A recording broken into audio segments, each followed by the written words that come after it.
Amen. Chazak Baruch. Beginning Rabbi Pirkeh Avot. Continuing with MISHNA Hey. So it says over here, what does that mean? That a person who's embarrassed, he's bashful, he can't study properly. This is the problem.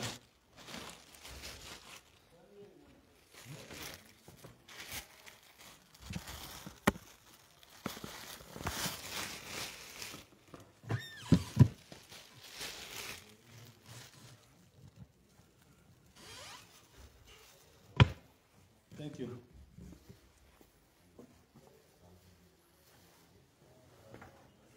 So what's the explanation of that?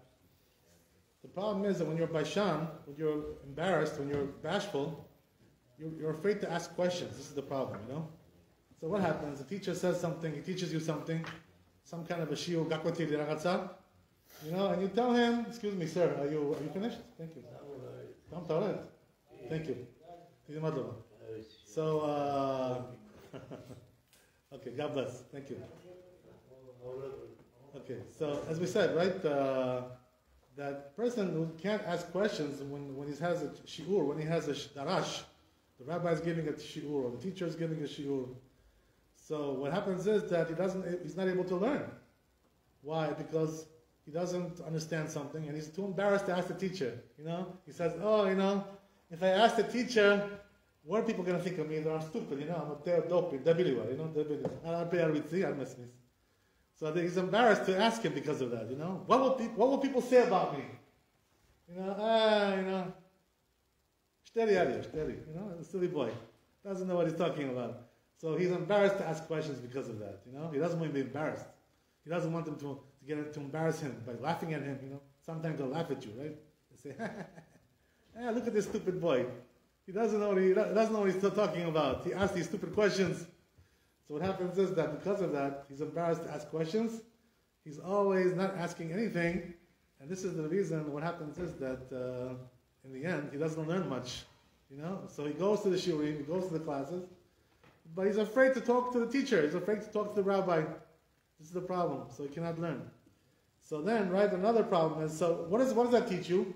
Don't be embarrassed to ask questions, you know, when the teacher is giving a lecture, or giving some kind of a darash, or shiur, whatever it is, right? Don't be afraid to ask questions. Feel free, you know, to ask questions, but you know what it is, right? That there's also a way to ask questions, and there's also a way not to ask questions. You know what I mean? So what's the difference between this and that? The difference is that you should ask questions which are pertinent to the subject matter that we're talking, right? We're talking here now about Pirkeh Avot. So don't ask questions about some Gemara, you know, from Zirachim, about sacrifices. What does it have to do with this, you know? When you ask a question, make sure you're asking a question about the subject matter that pertains to what we're talking about. That's the question you should be asking, right? Don't be silly, you know? Don't be just asking any question that comes to your head. Some people think, you know, whatever comes to your head, you should say, you know, like, but the Chachamim, you know what they say, right? Don't say everything that comes to your head. First, think. Am I saying something good, something bad? Is it going to be accepted, not accepted? People are going to like it, they're not going to like it. You got to first weigh, you know, you got to judge. If you're going to say something, make sure you say something which is, you know, sounds decent, sounds smart, sounds, you know, acceptable to people. Don't say silly things, you know. So what does a fool do? Steady, you know. Everything that comes to his head, he says it. It shouldn't be like that, you know. First, think what you're saying.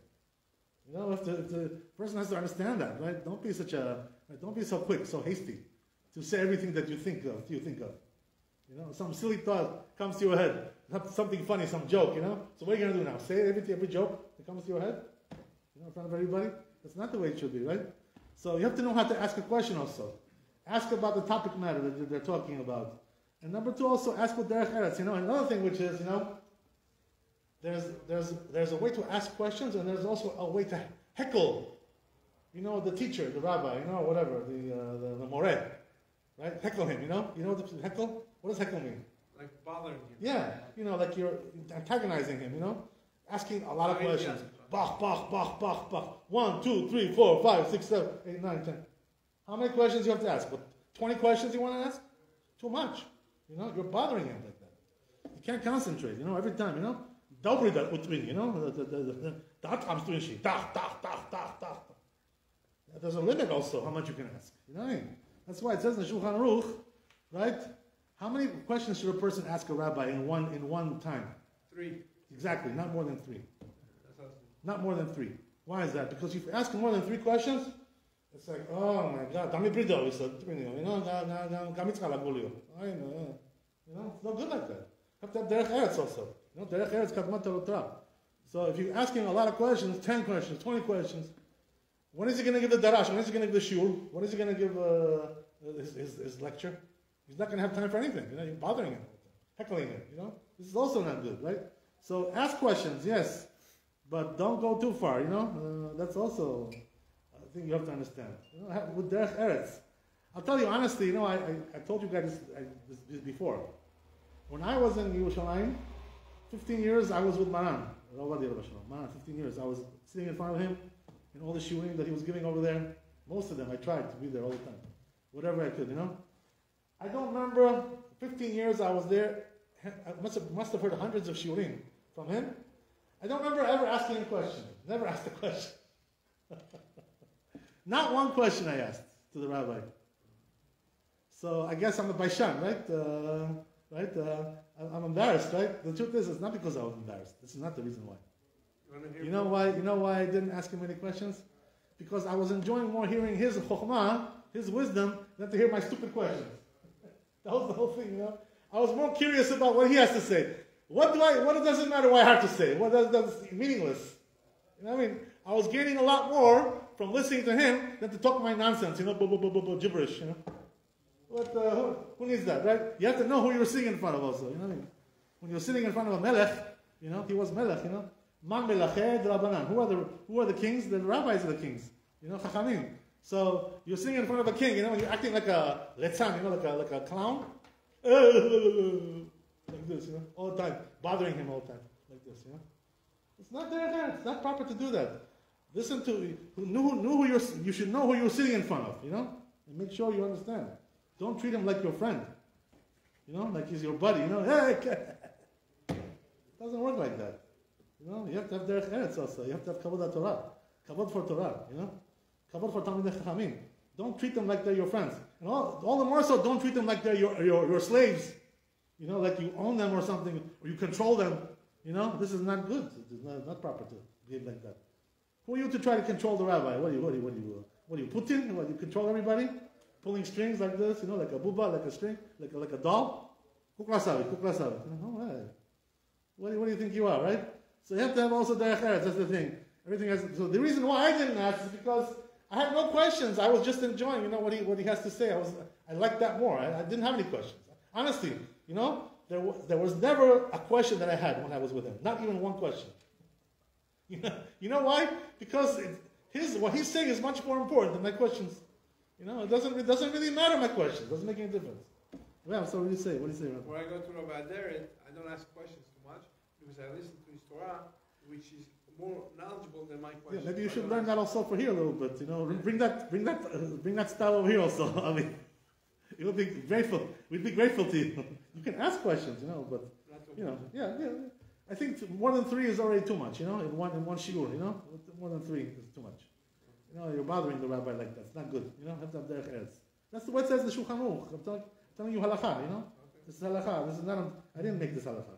It's from Hashem. This from Kadosh Baruch Hu. Mihar Sinai, we got that. Okay, that's the idea. So on the other hand, it says in Pirkeh Avot, right? The lo kaftan melamed. This is the other way around. So what does that mean? Lo kaftan melamed. That if you want to be a teacher, if you want to teach people, you want to be a rabbi, you want to be an English teacher, or whatever it is that you're teaching, math teacher, whatever it is you want to teach, geometry, right, or calculus, or you want to teach physics, whatever it is that you want to teach. Remember one thing: don't be kafdan. You know what's kafdan in Hebrew? What does that mean? Kafdan. What does that mean? Arrogant. Huh? Not exactly arrogant. You know what kafdan means? No, he has no patience. Like everything you say gets him messed up. He gets angry. Brazdov, gets angry at you. He doesn't like that you talk to him like that. Did you challenge him? You know, you say something. How could you say that to me? You know who you're talking to? You know, what, you're talking to me like that? You know, you're asking questions to me like, like that. But this is not good. You know, a teacher who's like this, who doesn't like to take questions from people, he's not a good teacher. You know, what happens is that if he gets a question which is a little bit hard, something difficult, so what happens? He breaks down. He gets angry. Loses control, starts to yell at him. Whoa! That's not a good teacher. You know what I mean? You cannot be a teacher like that. Kafdan. Don't be kafdan. You know who it says, right? One of the great sages of all time that we had, right? Became a malach, became an angel. You know who that was, right? We had became malach. Eliyahu Navi, right? So what does it say about Eliyahu Navi in the Talmud? What does it say about him? That he was kafdan. This was his nakli, you know? This was his chisaron. This was his minus. This was his fault. Eliyahu Navi, they say he was kafdan. What does that mean? People used to come to him, and challenge him, in Torah and Emunah and things like this, and he would sometimes lose his temper at them, Hey, what's with you? Eliyahu Navi was kaftan. And so Kadosh Baruch Hu told him, he taught him one time a lesson. What happened was that, he was the only one besides Moshe Rabbeinu that got to see the face of Hashem. You know, right? What it says in Sefer Melachim. Chelek Bet. It says over there that Kadosh Baruch Hu told to Eliyahu Navi like this. He says, I'm going to make you like Moshe Rabbeinu. Just like Moshe Rabbeinu saw my face, you're going to also see my face. So what did he do? He took him down all the way to Har Sinai, Har Sinai, where is that? Mitzrayim. The Sinai Peninsula. There's a big balagan over there, a lot of terrorists over there today, terrorists. So this is where he took him, because this is where we received the Torah, Har Sinai, right? So Kadosh Baruch Hu told Eliyahu Navi, I want you to go all the way south. Go down to Florida. Go past Florida, then go to the Bahamas, right? I'm joking, right? And then go after that to where? To Har Sinai. So he told him, okay, you came to Har Sinai? Oh, very good. Chazak u'baruch, maladetz. He came over here. Okay, he says, so he tells him, he says, you know what? Go behind the rock, just like Moshe Rabbeinu did. I'm going to show you my face. Just like I showed Moshe Rabbeinu. That's what happened. Can you imagine? Eliyahu Navi got on such a level like this. They got to the level of Moshe Rabbeinu. That Kadosh Baruch Hu showed him his face. Wow. So the truth is, they say that it wasn't really the face, right? It was the back of the head. Why? They say because nobody can see the face of HaKadosh Baruch Hu and live. If you see the face of HaKadosh Baruch Hu, you die. Lo aleinu. Why is that, by the way? What's the reason why? Why? It's so scary? Avi? What? Huh? Too much kedusha. So what's the problem? Why should you die because of too much kedusha? Kedusha is good. No, kagi ragatza. Kaifia.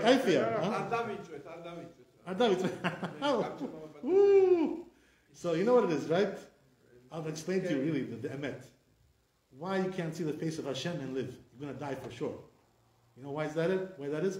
Because when you see the face of Hashem, you see the glory, the Shekhinah, of Hashem. And your neshama loves it so much, he's jumping at him, like he wants to just go out and leave the body, Tanstoish. The neshama means this. Exhela Kadosh Baruch Hu. Exhela. Gaiksa. Neshama. That's what happens, He loves HaKadosh Baruch Hu so much, the neshama, when he sees his face, he runs to him. Jumps like this. This is the reason why you can't live, if you see the face of HaKadosh Baruch Hu. This is the thing, So HaKadosh Baruch Hu told him, I can't show you my face, I'm sorry, but I'll show you the back of my neck, back of my head. What did he show them? It says in the Gemara Brachot, it showed them the kesher of the tefillin, the dalet, the dalet of the tefillin in the back. He showed them that. That's a big soda, it's a Kabbalah, right? Don't take it literally, this thing, right? It's not literally to be taken. This is Kabbalistic concepts, very deep things over here. You know what I mean? So that's exactly what he showed him there. He showed him the back of the neck, where the kesher of the tefillin, the dalet of the tefillin is. That's what he showed him. So what do you see from here? That now we have to continue the story, right? It's not finished yet. So what happened was like this, right? So Kadosh Baruch Hu showed his face to Eliyahu Navi, as we said. So what happened was that before he showed him his face, first he showed him some other things, First there was a fire, a big fireball. And then hurricane, big hurricane, tornadoes, winds, storms, noises, wind, all kinds of things, But they say all these things passed by Eliyahu Navi, all these things, but HaKadosh Baruch Hu was not there when these things passed by. He was not there. So where was he? He was after all those things in the quiet, very quiet, very peaceful. Right? When the peaceful whispering, somebody whispering was he heard somebody whispering. Who was that? HaKadosh Baruch Hu was whispering to him.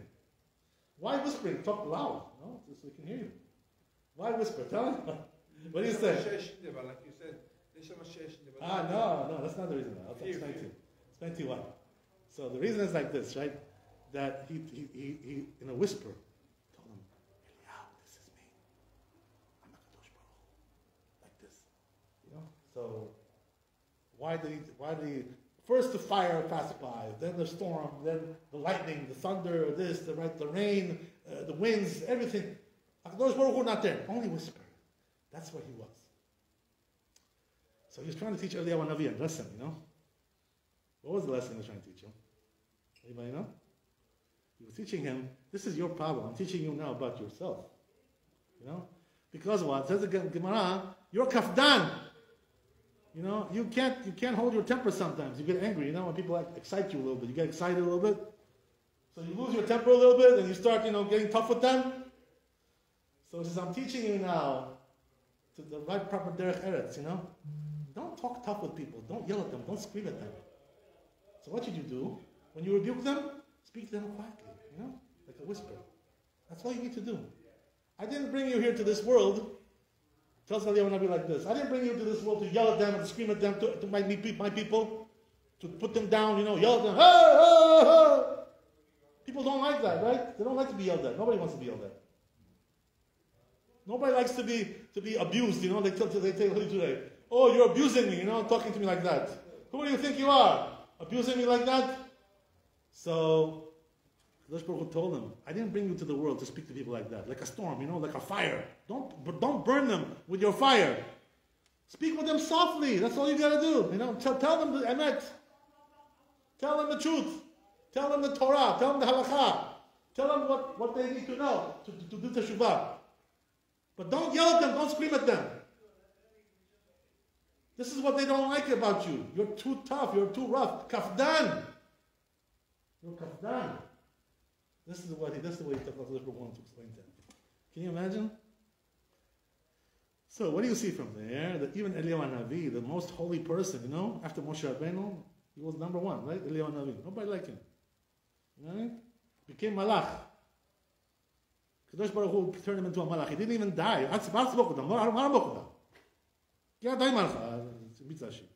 He never was buried. He never died.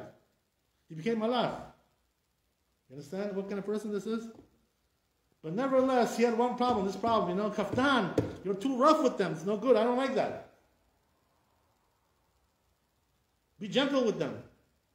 So, all the more so us, right, that we shouldn't be like that, You see, by the way, right, every time you have a teacher who's like this, teaches like this, yells at the students, screams at them, punishes them all the time. They don't like him, They say, oh, this teacher, Tavis Kibilias, Napoleon, Putin, little Putin, oh my God, dictator, you learn from a teacher like that. You have to feel the teacher has to love you, You can't feel the teacher hates you, or yells at you, abuses you like that. You can't learn from somebody like that. This is the problem, That's exactly what it's saying in Pirkeh Avot. Lo kafdan melamed. Somebody who's like that cannot teach, cannot be a teacher. So before you become a teacher, make sure you have a good temper, nice, slow temper, easy, right? Chilled out. That's the way you got to be. Otherwise, get a different job, go into business, do something else. Become a politician maybe, right? That's better. It's better to be a politician. Then you'll fit in over there very well. You can scream and yell like they do in the Knesset. Did you ever see Knesset, how they scream over there? Knesset. It's a Jewish place, right? Everybody's screaming and yelling. No derech eretz. No derech eretz. You're like animals. This is the way they conduct themselves. in the Knesset, you know? They say, oh, this is a Jewish country. This is Jewish? To behave like this? This is not Jewish, you know? Yell, screaming, Do they hit each other? Yeah, sometimes there's also violence. Yeah, they have that too, believe me. They have everything. All action is there. You can check out all the action, you know? Well, that's not their hair. It's not proper to be like that. So I'll tell you a story and we'll finish here. Regarding this issue, right? So one time, you know, Maran Rabbi, he told us a nice story about this, about himself, you know? So I'll tell you a really funny story about this, about the Rabbi. He said that one time what happened was that he was poor, you know? There was a period of his life where he was in dire poverty, and he got married, you know? So he had a wife, he had a child, and he didn't have much income, you know? So his situation was not really very good. So what happened was that they, you know, took him to Mitzrayim, to Egypt, to be a rabbi there. They paid him a salary. He was there for a few years, you know, but he ran back from there, you know, because the situation was over there very bad. He couldn't deal with the situation over there. It was very difficult. So he came back to Yerushalayim. And what happened was that he had no job. So he went to Parat Yosef, you know, Yeshiva Parat Yosef, which was the Sephardi yeshiva, right? He went over there. And he asked him, he said, you know what, can you please take me, you know, into the yeshiva and give me a little salary or something? And so give me something, you know, make me a teacher, make me something, you know, over here. Ram, you know, whatever, something. They told him, they said, they laughed at him. Can you imagine? They laughed at the rabbi. You don't tell them? They says, this yeshiva, you know what they told him, right? It's not Moshav Skeni. You know what this is? Yossi, Moshav Skeni. Right? It's not a Bet Avot. You know what that means? Nursing home. It's not a nursing home. Right? What do you think? You're already an old man already. You're too old to be in the yeshiva. They told him. What do you think? This is a nursing home? We're going to take you over here. You're already a grown man. You're married. You have children. What business do you have over here now? This is for young people, for high school, you know, students and, you know, above high school, you know, graduates. That's what it's for. It's not for people like you. Get out of here. Go and take care of your life. So what happened was the rabbi had no parnasah, you know? Wife, child, nothing to live on.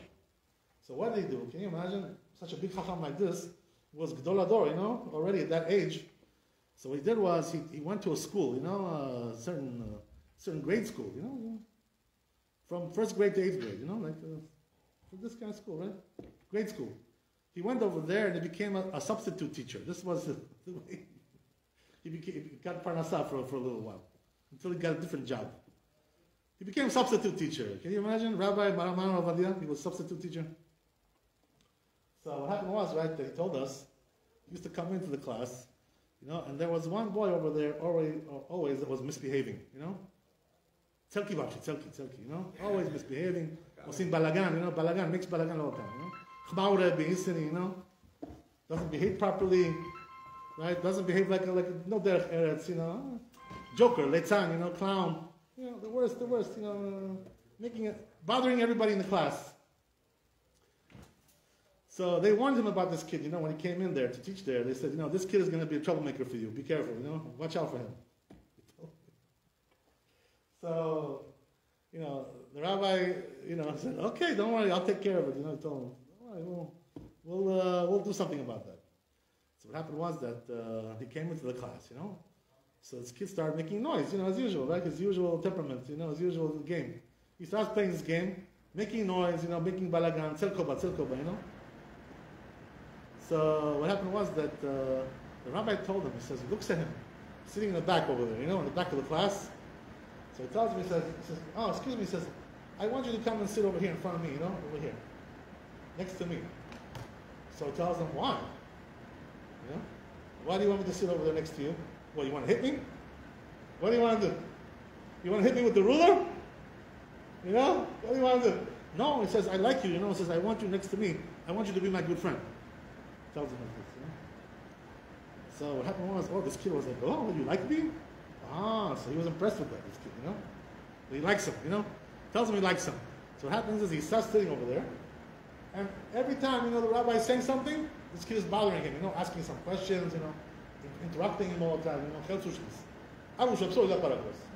like, use the usual, balagan, you know, uzdilova, you know, instead of behaving like this. So the rabbi tells him, he says, what do you think about this? What do you think about that? He tried to ask him questions also, this kid. So what do you think about this, what I just said now? What do you think about that? So what he did was, instead of, being kafdan with him, being rough with him, and saying, hey, why are you making a noise? Stop it, you're a bad boy. Get out of here. Go to the principal. We'll throw you out of the school. He didn't behave like that. So what he did was, he brought him close, and he showed him that he loves him, He wants to talk with him. He wants to ask him questions. He wants him to participate. So this is how he brought him in, He brought him in, Mekarav. He was Mekarav him by what? By loving him, by showing him that he gives him a lot of attention. So this is the thing, you have to understand one thing. When you see a child, the psychology of a child is like this, that misbehaves in class, and makes a lot of noise, and interrupts always. Sometimes he's just looking for attention, That's what he wants. He wants some attention. I guess he doesn't get it at home, His parents don't give him enough attention. So he's hungry for attention. So sometimes he just needs somebody to give him attention, a little kavod, a little pat on the back, a little love, a little affection. And this is what stops him from behaving that way. So that's the guy thing. You understand what we're saying? You can't teach by being rough and tough, and punishing people all the time, yelling at them and screaming. What you got to do is bring them close to Hashem. Bring them close to yourself. Make them feel like they're special. Make them feel like they're worth something. You know what the problem is today with children? You should know, by the way. The number one problem is lack of self-esteem. They don't think that they're worth anything, They don't have any self-esteem. They don't have any confidence. This is what, by the way, the Rabbi also said this. He said, that today, the children don't need to be criticized so much, you're a bad boy, you don't behave properly. They don't need that because they know themselves that they're not good. They know. So what they need is to be lifted up, Tell them something good about himself. Give him some encouragement. Give him some positive reinforcement.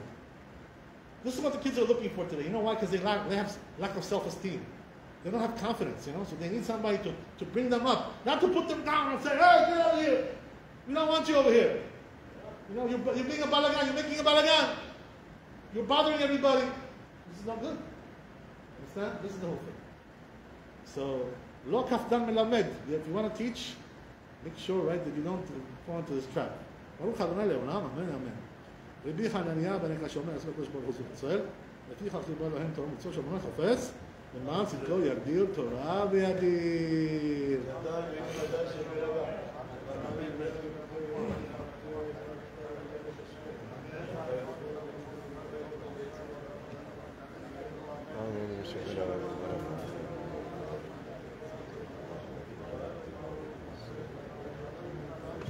Job